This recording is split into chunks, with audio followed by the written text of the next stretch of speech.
Kind of heard the mouse a little bit early this morning, but then I kind of made noise right away, and I don't know, maybe the mouse left. I don't know if the mouse has been in my garden, but it was in my leftover beverage from Subway. Hopefully not eating my plant. Uh, my sense of humor is freaking amazing. Oh my God. The lady at the bank wrote a nice letter of apology. That was nice. She's very competent, but she also knows that she wishes she could train more people to do better at their job, and is losing staff there, and she's losing staff for people that make the wrong decisions for their lives, like to do jobs where they think they'll work from home and be there for their kids that they won't really be able to be there for, and then their jobs will end, and then they'll be frustrated and panicked, and that's who they're going to get as parents, their kids, right? Because the jobs are probably not as long-term as the one they just left because of the ways industries change. But, people, primates making good decisions for their families would make them Homo sapiens, and I have yet to meet one of those. People consider me arrogant. Well, how do you define arrogance? Because I'm a guy that stands by his claims and insists to live a transparent life and wants to document it and wants to demonstrate the evidence for it, and yet nobody else wants to do that, and they'll call me arrogant or a violent communicator. So that's pretty pathetic. Another thing that's pathetic is... I'm going to mention a couple of things in this video.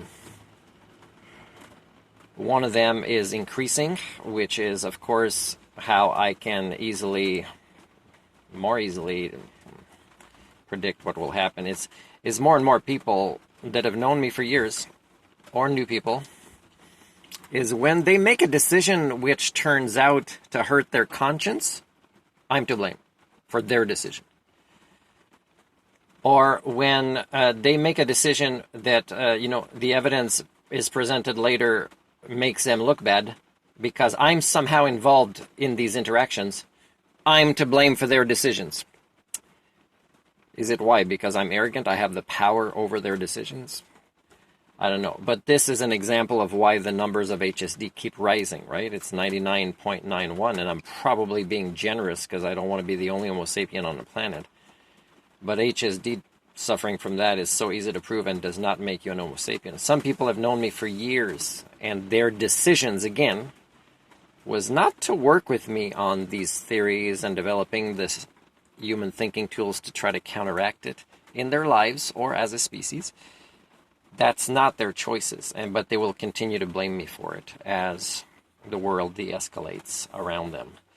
I was telling the lady at the bank who was being told by the customer before me that as a travel agent, stop booking trips for people because planes were canceling flights. And it's the same thing as in banks or any other places. Mental health, education, childcare is competent people are hard to find because, you need to be able to use the higher functions of your brains, which HSD predicts is almost impossible and getting worse for your species.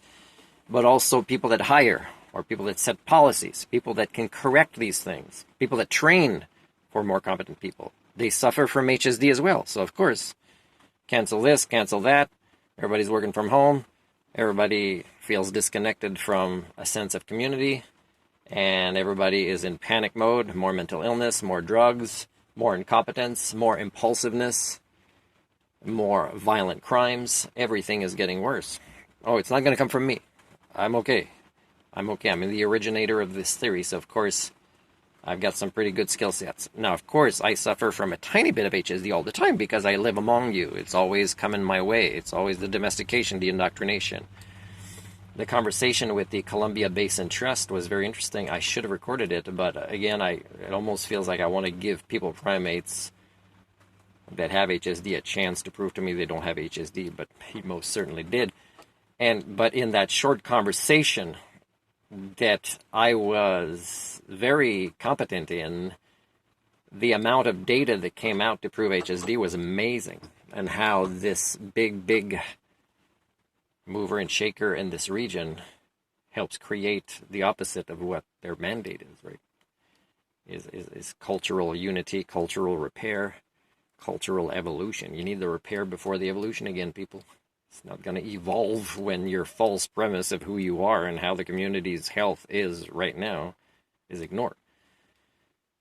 One thing I want to say is right now is I might only have enough money to fix the brakes if I use money that was already received the receipt as a donation for my not-for-profit society when this vehicle is not in the name of my not-for-profit society. Well, let's say the Ministry of Poverty Creation asked the RCMP to investigate if I made money, and they don't investigate well enough, or they do, but they don't make the connections. And then the ministry says, you have enough money, we know, so we're only giving you half. And that means they're forcing me to engage in fraud against my own not-for-profit society when this vehicle is not in the name of my not-for-profit society.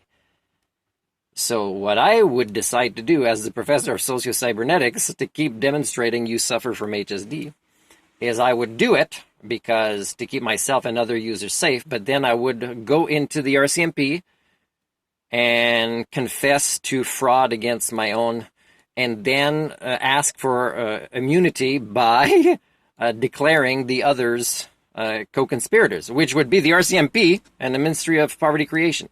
Now, do you know that I'm only one or two little tweaks away to create this scenario, which would have to go to the Supreme Court of Canada, human rights, on an international stage if this made the news. But again, what's the use? Your HSD is so strong that as many messages as I send you about who you really are, and this needs to be addressed before you think of even creating a slightly less horrible future for your kids. It needs to be done, and you do not want to do it. Still in search of the elusive, very elusive, possibly only a mirror will show me one, Homo sapien. I know that sounds arrogant, but evidence matters.